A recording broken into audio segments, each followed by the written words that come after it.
পরিবারের সামনে কঠিন সিদ্ধান্ত, শ্বশুরের কথা শুনে বুবলি যা বললেন চুপ করে কেঁদেই ফেললেন সবাই।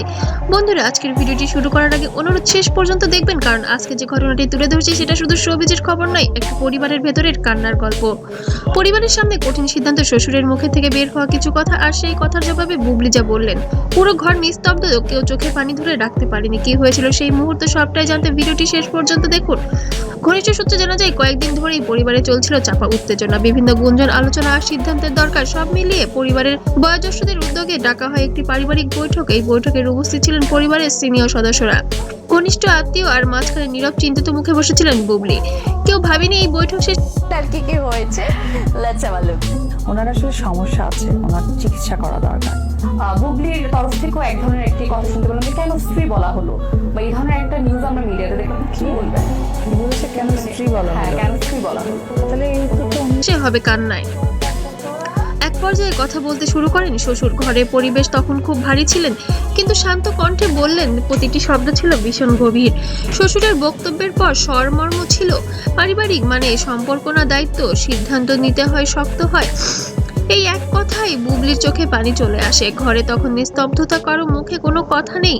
শ্বশুরের কথা শুনে যেন শেষ হওয়ার উপক্রম হয়েছিলেন শবনম, বুবলি। সবাই তাকিয়েছিলেন বুবলির দিকে, কিন্তু বুবলি কিছু বলছিলেন না, মাথা নিচু, চোখ ভেজা। ভালো জানে, আমার তো কিছু জানা বলতে যায় চায় না। না। কখনো কি কথা হয়নি, দেখা হয়নি বুবলির সাথে? আসলে ওই নামটাই বলতে চাই সিরিয়াসলি, মানে এদের এত সুন্দর আচ্ছা, ঠিক মুহূর্তকে আছে। হাত কাঁপছে। প্রায় 1 মিনিট পুরো ঘরে শুধু নিস্তব্ধ শব্দ। এই নীরবতাই যেন সবচেয়ে বেশি কষ্টের। অবশেষে বুবলি বললেন, কাপা কণ্ঠে তিনি বললেন, আমি কাউকে কষ্ট দিতে চাইনি, আমি শুধু চেয়েছি সবাই ভালো থাকুক।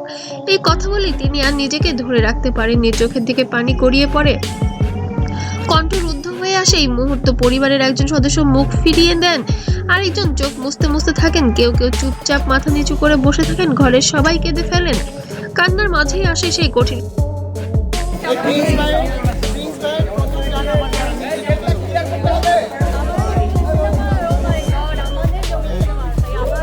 সিদ্ধান্ত। ঘনিষ্ঠ সূত্র জানায়, বুবলি এমন একটি সিদ্ধান্তের কথা বলেন যা পরিবারের সবার জন্য ছিল আবেগঘন ও কঠিন। তিনি বলেন, পরিবারের শান্তির জন্য যদি আমাকে শক্ত হতে হয়, আমি হব। এই কথার পর ঘরে আবারও যেন নীরবতা। এই নীরবতা আর আগের মতো নয়, এটা ছিল ত্যাগের নীরবতা। শ্বশুর তখন উঠে দাঁড়িয়ে বললেন, আমরা চাইনি পরিস্থিতি এখানে আসুক, কিন্তু তোমার কথায় আমরা গর্বিত। এই কথার পর পরিবারের একজন সিনিয়র সদস্য বুবলির পাশে গিয়ে বসেন। এই দৃশ্য সবচেয়ে আবেগঘন ছিল। তবে কি এবার সেই কঠিন সিদ্ধান্ত নিতে হয়েছে শবনম বুবলিকে? তবে কি তার দ্বিতীয় সন্তানকে এবার দুনিয়াতে আনবেন না, এমনই কিছু সিদ্ধান্ত কি ছিল? ব্যাপারটা কি এরকম ছিল, নাকি অন্যরকম ছিল, নাকি শুধুই গুঞ্জন? বন্ধুরা, সবজি মানুষ মানেই শুধু আলো ও ঝলমল নয়, তাদের জীবনেও আছে কঠিন সিদ্ধান্ত, নীরব কান্না আর ত্যাগ। আজকের এই ঘটনা আমাদের শেখায়, কিছু সিদ্ধান্ত শব্দে ছোট কিন্তু অনুভূতিতে বিশাল। আপনার মতামত কমেন্টে জানাবেন। আর এই পরিস্থিতিতে আপনি হলে কি করতেন? ভিডিওটি ভালো লাগলে অবশ্যই লাইক দিবেন, চ্যানেলটি সাবস্ক্রাইব করুন।